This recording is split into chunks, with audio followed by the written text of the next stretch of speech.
Hey guys, so I've had a lot of questions about how I made this particular mystery box card, and it's actually quite simple. I'm going to show you real quick how I did it. So it's really just slotted together, and if you unroll it, you can see that it's just a card that's been shredded. And how do I get those curls? Well, that's a good question. It's actually really simple. I'm just going to use an old scrap card here, and what you're going to do is just take a pair of scissors. You're going to want to cut very thin strips, just ever so tiny.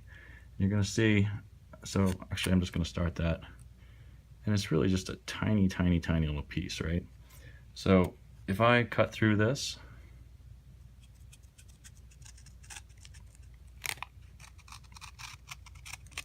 you're going to see that it just starts curling on its own.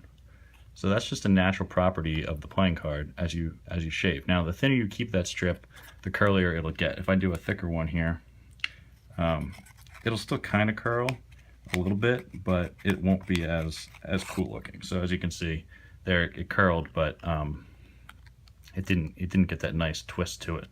So again, if you just go ever so thin,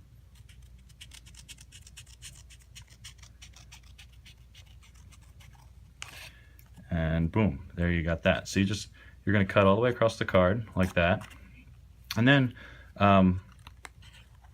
when you get to the end, in order to make this little locking mechanism, I really just cut a slit at the bottom. So imagine that we'd already shredded this entire card, right? Let's pretend, right? So we've got all these little curly cues, and here I'm just going to cut slit right about there, and then I'm going to take one of these cuts and I'm going to cut that a little bit deeper, just so that when I fold this around like this, then I have a slot into which I can put this little tab. So I'm going to bring it around the outside actually, and if you look, I'm just going to slide it right in there. Boom.